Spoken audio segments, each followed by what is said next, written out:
Olá, amigo. Seja bem-vindo. Eu sou o professor Moreno e você está ouvindo o Noites Gregas, este podcast dedicado aos mitos e às narrativas que herdamos do mundo antigo. Salve, ouvintes do Noites Gregas! O meu nome é Felipe Speck e nós voltamos à Saga de Troia. Hoje seguimos falando do Heitor, mais especificamente sobre o duelo que há lá na Ilíada entre ele e o Ájax. Depois daquela dolorosa despedida de Heitor e Andrômaca, o Heitor é impulsionado por uma audácia divina e lança um desafio convocando o mais bravo dos gregos a enfrentá-lo, em um combate mano a mano. E quem é que vem? Ájax, conhecido como a Muralha Grega. Mas esse não é só um episódio sobre uma batalha ou uma disputa. O professor Moreno vai narrar a história sobre a honra dos guerreiros nessa guerra que, como você tem visto, é suja e violenta. Eu vou aproveitar para reforçar aqui o convite àqueles que estão pensando em viajar para a Grécia para fazer o roteiro mitológico do professor Moreno. Como eu disse, agora em abril, entre os dias 14 e 23, tem uma nova turma que vai passar por vários lugares, por Atenas, Corinto, Epidauro, Micenas, Esparta e Olímpia especialmente. Eu fui na maioria dessas cidades e recomendo muitíssimo que você também vá e não perca essa oportunidade. A viagem, como eu disse, é entre 14 e 23 de abril e você pode entrar em contato via WhatsApp com a empresa que está organizando pelo número que está lá na descrição deste episódio. Eu volto lá no final para falar do material exclusivo. Um bom episódio, pessoal!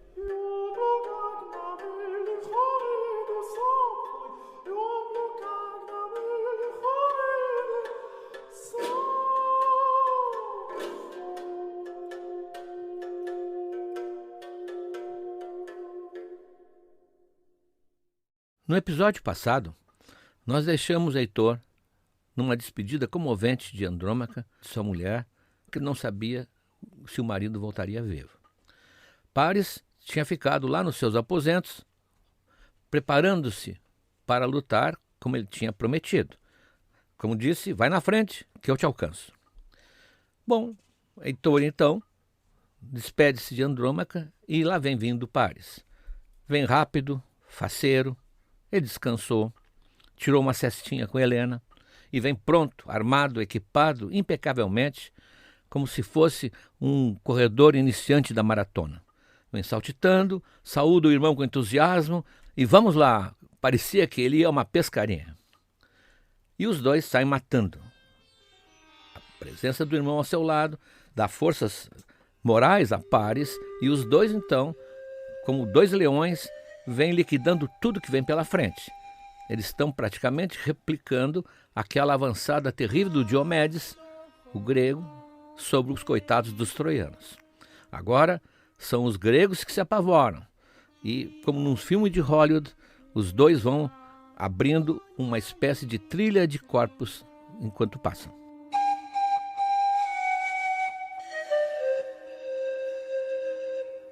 Ora, quem está assistindo, como sempre, são os deuses. E Atena, ao ver aquela investida que parece que inverte as vantagens que os gregos tinham obtido há horas atrás, ela resolve descer rapidamente para intervir. O problema é que quando ela desce, ela é vista também por outros olhos vigilantes, que são os olhos de Apolo. Apolo estava nesse momento no seu templo, lá no alto de Troia, no Pérgamo, que se chamava-se Pérgamo, aquela espécie de colina onde ficava o condomínio de Príamo e de seus filhos. Não confundir com Pérgamo, a cidade no litoral hoje da Turquia. Desce Apolo voando, talvez não literalmente, mas voando, porque ele vê que Atena vem para ajudar os seus protegidos. Eles chegam praticamente juntos ao local. E ao se encontrarem, eles são, no fundo, parceiros, são deuses, né? Apesar de todas as preferências por seus mortais protegidos, eles são de um clube muito exclusivo. E eles então sentam para conversar.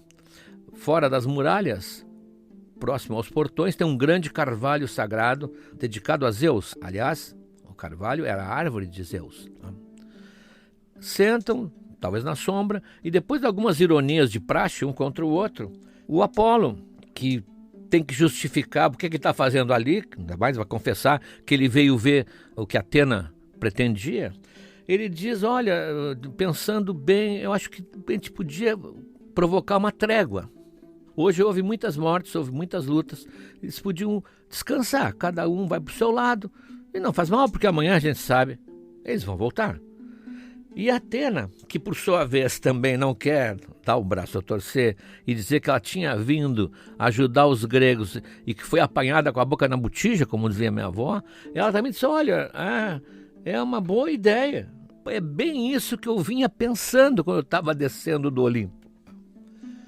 Disse isso fazendo aquele ar ingênuo que às vezes as deusas sabem fazer, talvez batendo os cílios, e olhando para o chão. E concordo contigo. O Apolo, além de ficar surpreso, ele finge que está tudo natural e ele então olha, que bom, então vamos fazer, vamos fazer isso. Vamos ver se conseguimos causar uma trégua aqui. E a Atena, continuando no seu papel, ela disse, e tens alguma ideia como deve ser feito? Atena perguntando para o Apolo é sarcasmo puro, mas ela está fazendo aquele papel de mulher submissa. É o homem que vai decidir, é claro. Só que não. Ele então, que aprendeu há muito tempo a temer e respeitar a inteligência e o poder de Atena, resolve jogar o script linha por linha.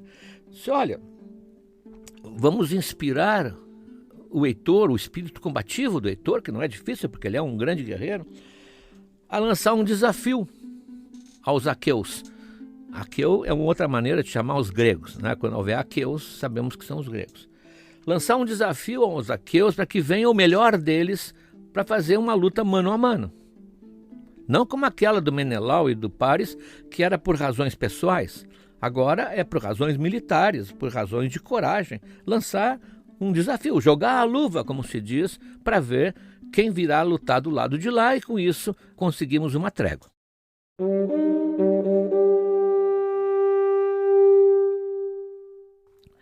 No momento em que eles conversam assim, alguém capta o seu Wi-Fi. Estou falando do Heleno, aquele filho do Príamo, que também é um adivinho, que é um profeta, que capta subitamente a sugestão divina. E ele vai falar com o Heitor. Heitor, acredita em mim, é o que os deuses querem. Eu ouvi a voz dos deuses eternos. Manda todo mundo sentar no chão e desafia os gregos a mandar o melhor deles para uma luta mano a mano.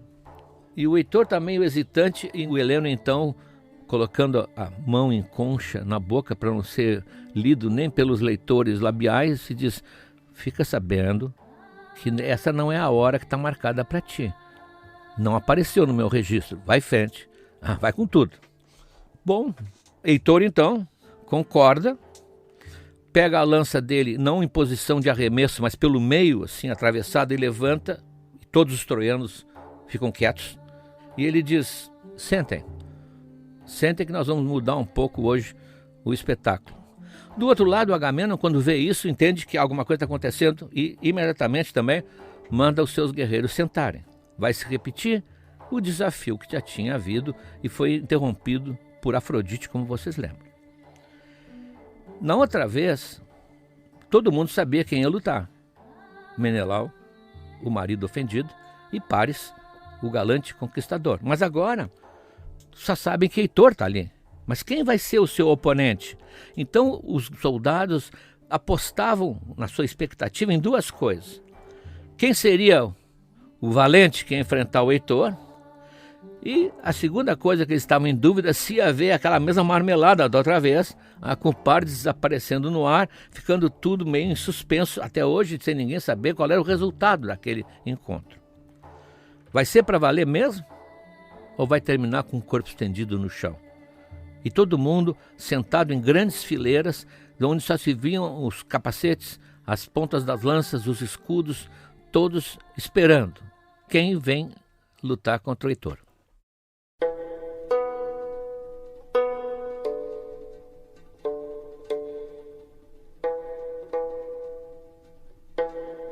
Evidente que a mesma atitude está sendo tomada no Olimpo. Não podemos esquecer, quando se lê a Ilíada, a gente tem a impressão que os deuses criaram os homens para ter com que se divertir. Eles estão sempre observando. Se vocês notarem, sempre que a gente narra, os deuses estavam olhando e se divertindo. É a Netflix deles. Então eles jamais admitiriam que a humanidade fosse eliminada. Não, ali estava a sua diversão diária, sem contar os seus romances também, porque lá de cima eles enxergavam tudo. Então todos estão esperando quem vai ser o homem, como diziam os soldados, quem vai ser o galo que vai enfrentar o Heitor.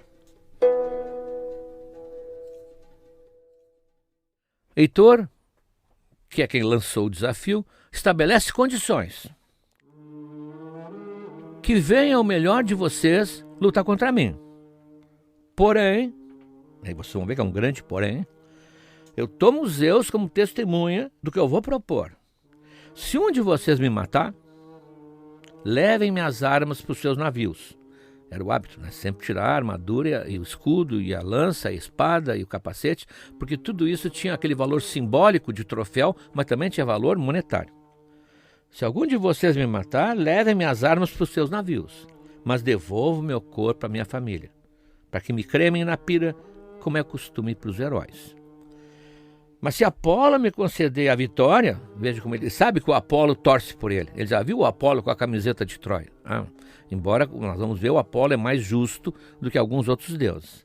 Mas se Apolo me conceder a vitória, é para o templo dele que eu vou levar as armas do vencido, para colocar como oferenda. E depois eu vou entregar para vocês o corpo daquele que eu venci, para que vocês levem. Agora vejam como o Heitor é generoso, só que não. Para que vocês possam enterrá-lo, erguer um túmulo aqui na costa do Helesponto, que é onde fica Troia. Vocês podem ver ali, Dardanelos é o nome atual desse estreito ali. Aqui na costa do Helesponto, para que as pessoas que vierem muito tempo depois digam que é o túmulo de algum grande guerreiro que foi morto pelo glorioso Heitor. É o que eles vão dizer. E o meu nome assim será imortal. Essa grande preocupação de Heitor, que o seu nome não seja esquecido. Então, olha como ele inverte. Não vão perguntar quem é esse guerreiro que está enterrado aí. Não. Vão dizer que é a tumba de um guerreiro que foi morto por Heitor. Portanto, é mais um monumento da glória de Heitor. É como no Insta. Se ele vencer, põe no perfil dele. Se ele perder, vai assim mesmo ser mencionado no perfil do outro.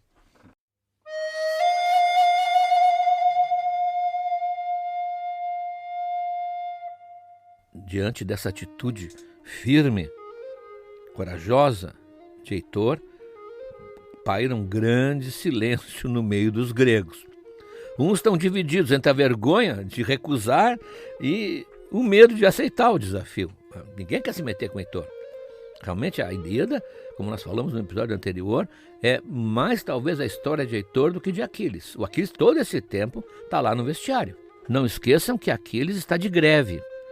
Ele estava em sinal de protesto, não desfilando com cartaz na mão, abaixo Agamenon, mas simplesmente se retirou, está lá no seu acampamento, esperando que a batalha fique de tal forma desigual para os troianos, que os gregos resolvam finalmente pedir desculpa e fazer tudo o que ele quiser para voltar a jogar. Estamos preparando a entrada dele, né? Mas para isso tem que acontecer muita coisa que o torne completamente fora de si. O silêncio é tão grande que Menelau não aguenta. Ele acha um vexame o silêncio e começa a passar um sermão no seu exército. Vocês não são aqueus, mas aqueias. Menelau, são mulherzinhas delicadas e não os machos que fingem ser. Eu mesmo então vou pegar minhas armas e vou enfrentar Heitor. Os deuses é que decidam quem vive e quem morre. Ele diz essas palavras porque ele sabe que ele não é páreo para o Heitor. Eles sabem muito bem, isso os gregos tinham na Ilíada, eles sabiam a medida do seu tamanho. Mais ou menos quem já participou de uma equipe de vôlei ou de futebol, não importa na escola, na hora de escolher os times, os dois melhores tiravam para o ímpar e eles iam escolhendo alternadamente e ninguém que estava esperando ali se sentia injustiçado. Ele sabia o seu lugar. Eu venho depois do fulano. Raramente a gente podia ficar indignado. Mas me escolheram depois do Beltrano. Os gregos sabiam disso. E Menelau, então, vai fazer um sacrifício. Em nome da coragem grega, ele não vai admitir que os gregos fiquem totalmente encolhidos ali diante de um homem, do inimigo, que chama para a luta.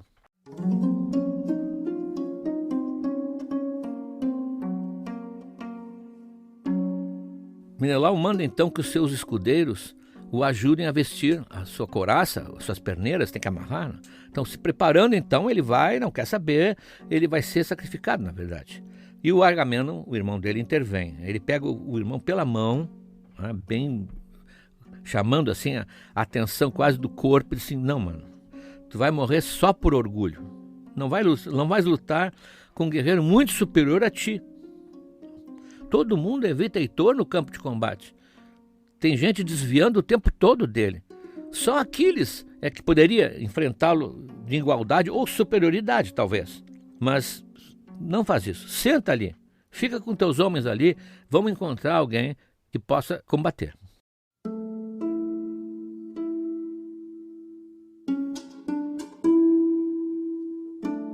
Menelau então se acalma com as palavras, até com um abraço do irmão mais velho, e desiste dessa tentativa que ia ser completamente louca. Como sempre, nesses momentos, em toda a Ilíada, e também na Odisseia, entra em ação o Nestor. O Nestor, ele é a voz da experiência, ele vive 3 gerações. Ele ganhou de Apolo o tempo de vida maior que todos os outros, porque num outro incidente, que um dia será narrado na hora do oráculo, o Apolo e a Artemis mataram todos os tios de Nestor, os filhos de Níobe, e Apolo fica com pena e dá a Nestor todo o tempo que sobrava da vida dos tios dele. Pegou o saldo que ele devia saber de algum lugar, pegou, como pegasse o saldo da conta dos tios, somou e depositou na conta de Nestor, a conta de vida. Por isso, como ele já viveu 300, não é 300 anos, por isso, como ele já viveu por 3 gerações, ele sabe mais. Às vezes até ele pensa que sabe mais, como nós vamos ver, mas ele sabe mais, e quando fala é a voz da experiência. Ele sempre é um pacificador, ele é sensato. Ele sempre está comparando os guerreiros de hoje com os guerreiros do seu tempo. É um comentário que será feito por todo o ancião até o ano 5000. Todo o ancião sente que no seu tempo era melhor e a juventude era melhor do que a juventude de agora. A resposta é óbvia, até porque naquele tempo ele era jovem. Mas vamos adiante. E ele começa a lamentar a decadência. Olha a decadência. Vem um troiano aqui, nos desafia e todo mundo está quieto, de cabeça baixa. O pai de Aquiles, ele conheceu o pai de Aquiles, o Peleu, se soubesse que todos aqui estão com medo do Heitor, ele ergueria as mãos para o céu e ia chorar de vergonha. E eu, se ainda fosse jovem, se eu tivesse forças, o Heitor que me esperasse, que eu ia agora mesmo fazer frente a ele.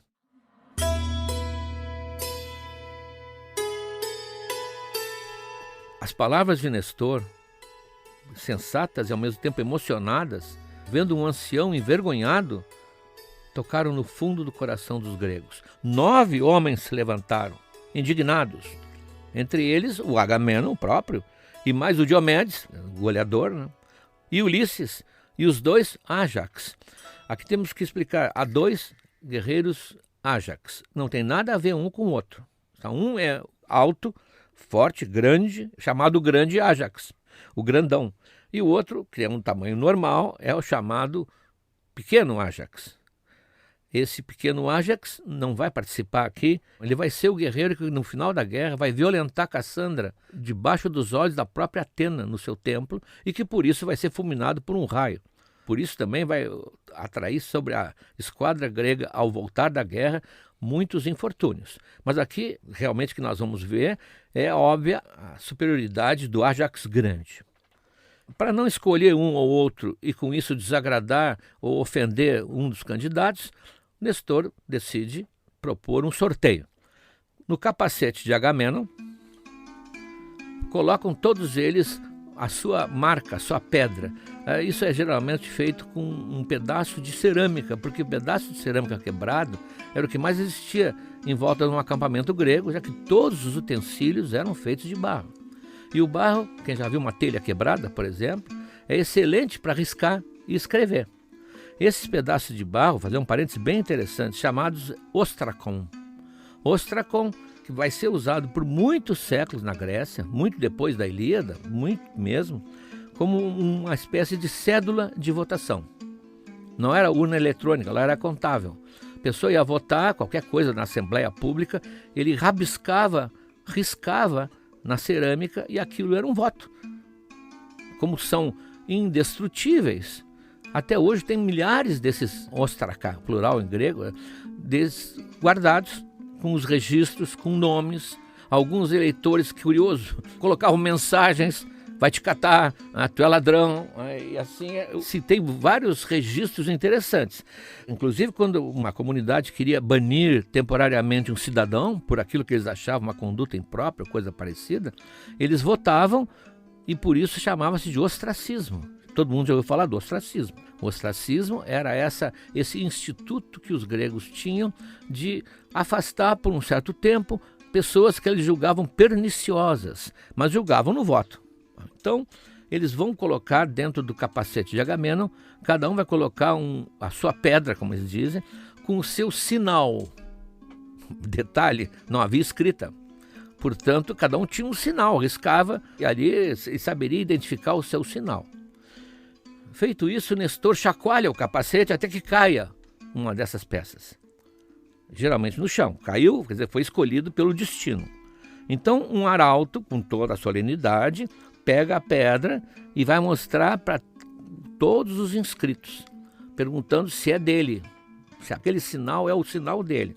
E quando chega no Ájax, ele dá um grito de contentamento, joga o ostrakon com força no chão, eita, aí gritando: é nós, amigos, agora a sorte minha, azar o deles.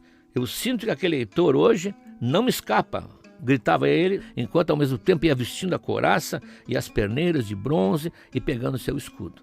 Vai ser o grande Ájax, que é considerado o segundo guerreiro mais forte do exército grego, não o segundo melhor, porque o segundo melhor, o título está para o Diomedes. Se fossem vender para a Europa, para um time europeu, Diomedes valia muito mais do que o Ájax. Mas era terceiro lugar.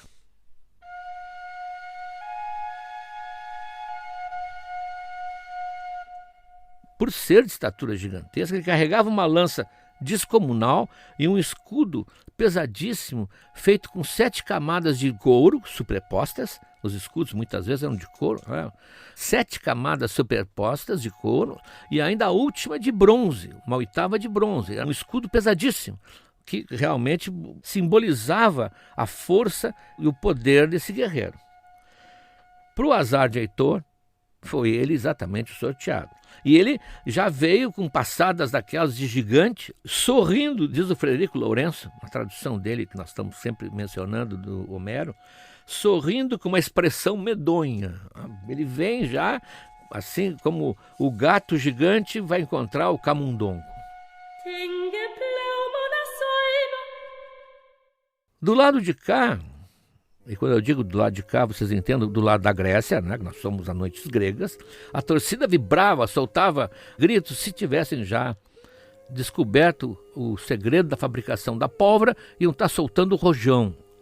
Do outro lado, do lado de lá, ou seja, dos troianos, as pernas começaram a tremer. Aí o próprio Heitor estava arrependido, mas era tarde, ele não podia escapar porque ele tinha cantado lá de galo no terreiro e agora ele ia ter que encarar.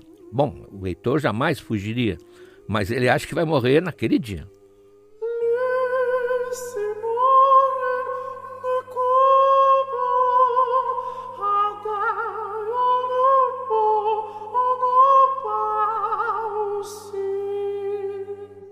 Os dois se defrontam, trocam aquelas bravatas indispensáveis que antes de qualquer briga, até na cantina da escola, acontece, e quando chegam no ponto, sempre tem um ponto certo, começa a troca de lanças. A principal arma sempre foi a lança na Ilíada. Os dois são certeiros, os dois acertam o alvo, mas os escudos cumprem seu papel. É claro que a lança do Ájax atravessa o escudo do Heitor e fere de raspão o pescoço, tirando sangue, né, o que meio que impressiona.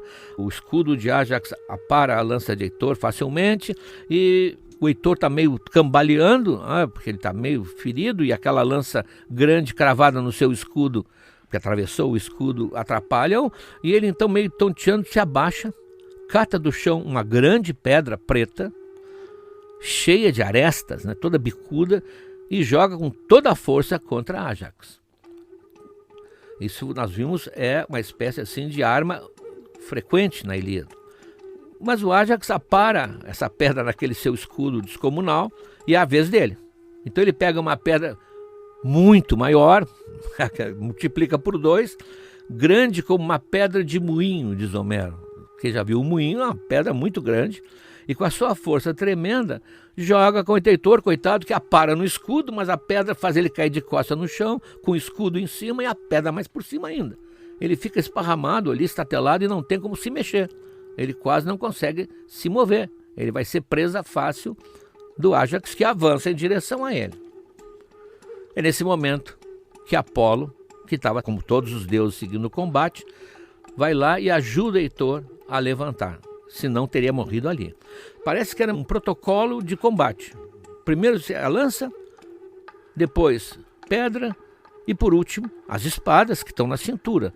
E os dois puxam as espadas, o Heitor está tentando ainda tirar a espada da bainha e meio cambaleante quando surgem 2 arautos, um grego e um troiano. O arauto era o responsável pelas mensagens que deviam ser transmitidas. Eles tinham um bastão, inclusive, que os identificava como arautos, até para protegê-los quando eles atravessavam cidades, atravessavam regiões. Ele era um mensageiro, e mensageiro importante. Nesse caso, são 2 arautos, um de cada grupo, portanto um troiano e um grego, mandados por Zeus. O Zeus que está observando, ele resolve colocar um fim nisso tudo. Está bem assim. Então ele manda ordens e eles transmitem. A luta está suspensa. O Senhor do Olimpo cumprimenta os 2 pela sua bravura. Os 2 combatentes são realmente fabulosos, mas a noite se aproxima e o sono divino deve ser respeitado. Pronto. Como se Zeus começasse a apagar as luzes do estádio. Chega. O Ájax, ele estava em nítida vantagem. Se continuasse aquela briga, ele ia vencer facilmente. O Heitor já está com metade dos seus sentidos funcionando. Mas ele generosamente, porque ele é um guerreiro de bom coração, ele disse: não vou responder antes de ouvir a opinião do Heitor. Ou seja, ele deu ao Heitor a chance de decidir o que ia acontecer. Heitor se viu salvo por um milagre, né? Se fosse no boxe, foi pelo gongo. Ali, as ordens de Zeus vieram salvá-lo, mas ele é muito generoso também. Ele, no fundo, sabe que estava sendo derrotado. Então ele reconhece publicamente a superioridade de Ájax. Ájax, diz ele, os deuses te deram tamanho, força e inteligência, e além disso és o maior lanceiro entre todos os aqueus. Mas acho que por hoje podemos terminar. Mas isso só não bastou, pois o Heitor está aliviado, ele está grato. Ele não vai dizer gratidão nem gratiluz. Ele diz indiretamente, porque ele é um guerreiro troiano. Mas vem, disse Heitor, vamos trocar presentes de valor, para que gregos e troianos possam dizer de nós: esses homens se enfrentaram numa luta mortal, mas se reconciliaram e se separaram como amigos. Dito isso, ele deu a Ájax a sua rica espada cravejada de prata, juntamente com a bainha e o talabarte elegantemente executados. Talabarte, para quem não sabe, é aquela tira que sustenta no ombro o peso do cinto da espada. Enquanto Ájax deu a ele o seu rico cinturão de púrpura brilhante. Então cada um partiu para junto dos seus, sendo recebidos com alegria. Em Troia todos festejavam o desfecho feliz, depois que Heitor, o grande defensor da cidade, se ele morresse ia ser uma catástrofe para a cidade. Depois que Heitor voltou vivo para dentro das muralhas, tendo sobrevivido ao grande Ájax.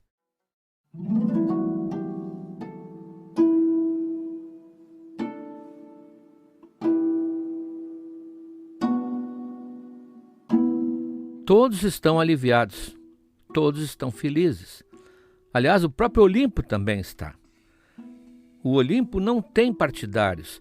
Claro que a gente percebe aos poucos que Apolo, que Áries, que Hefesto, A própria Artemis tem suas preferências. Uns preferem os gregos, outros preferem os troianos, mas há muitas situações em que eles esquecem a camisa do clube e preferem manter a justiça e o equilíbrio. Essa é a função dos deuses. Eles não esquecem isso. O Apolo, por exemplo, ele não odeia os aqueus. Ele só quer proteger os troianos, que é diferente de Atena e de Hera. Essas sim, nunca. Elas são as únicas que estão na guerra movidas pelo ódio. Não podemos nos espantar que às vezes Áries deixe de fazer algo que poderia ter feito para prejudicar os gregos, que Apolo, por exemplo, prefira pacificar os dois, enquanto a Atena desce correndo porque ela não quer que pare a guerra. Hera não admite pausas. As duas têm ódio, exatamente por aquela escolha desastrada que Paris fez de dar à maçã o título de mais bela para Afrodite.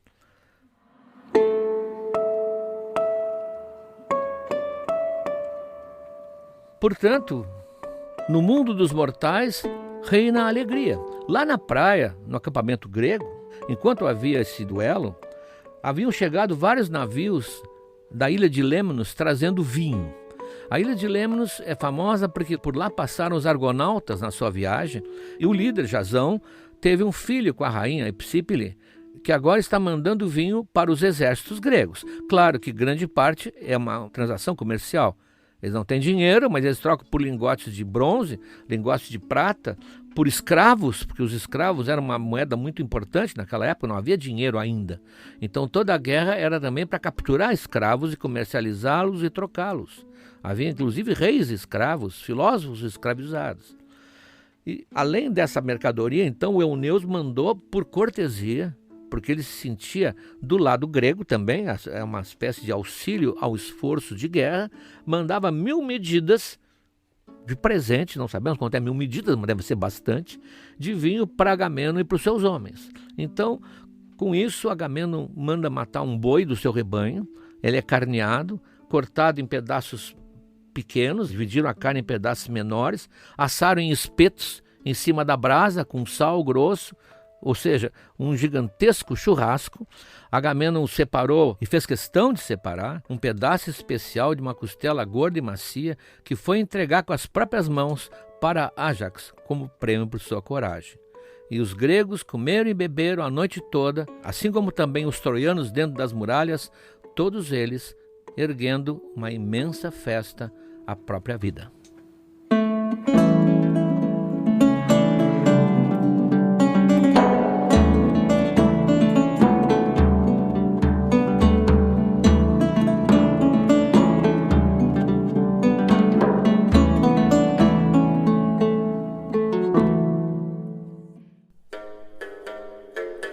No material exclusivo, que já está disponível lá no site, nós temos o capítulo de Troia, que trata desse trecho da Ilíada, o texto que foca no duelo entre Ájax e Heitor, na manipulação divina e no resultado que une os dois guerreiros num gesto de respeito mútuo.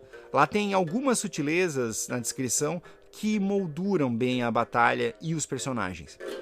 O professor Moreno também preparou um outro texto em que ele apresenta melhor a figura de Ájax, a muralha grega. O artigo quebra um pouco essa ideia de que os guerreiros mais fortes, mais brutos, não têm competência intelectual ou sabedoria. No caso de Ájax, o texto mostra que ele é um personagem, sim, bastante denso e sensível. E o Moreno também preparou mais uma écfrase. Ele já tinha feito isso em um episódio passado, acho que foi no 58, os apoiadores que nos acompanham devem ter visto. A écfrase é uma descrição verbal de uma obra de arte feita de forma adjetiva com uma interpretação pessoal, no caso do professor Moreno. Ele descreve uma cerâmica, mais especificamente uma ânfora, que foi pintada por um dos maiores ceramistas da Grécia Antiga, o Eséquias. O Eséquias explorou muito as cenas da Guerra de Troia e tem um vaso dele que fica lá no Museu do Vaticano, em que ele apresenta Aquiles e Ájax, dois dos maiores heróis homéricos, em um momento de camaradagem, jogando um joguinho de tabuleiro, muito alegremente. Vale tanto pela riqueza descritiva, quanto pelo contexto por trás desse tipo de produção artística na época. Tem também várias imagens que ajudam a ilustrar o que você ouviu aqui no podcast, como a gente sempre faz. Além desse material exclusivo, os nossos apoiadores também têm acesso ao curso Mitologia na Arte, onde já narramos toda a saga de Troia, toda a Odisseia, tudo em vídeo e acompanhado de obras de grandes artistas que retrataram cada um desses momentos. Semana que vem, inclusive, entra mais uma aula do módulo Metamorfoses, de Ovídio. Eu vou avisando por aqui e lá no nosso Instagram para você acompanhar. Para apoiar e ter acesso a todo esse material, tudo que nós já publicamos e o que vamos publicar, basta acessar noitesgregas.com.br/apoiar, o link está lá na descrição do episódio. E a gente volta ainda essa semana com mais leituras de verão. Até breve, pessoal!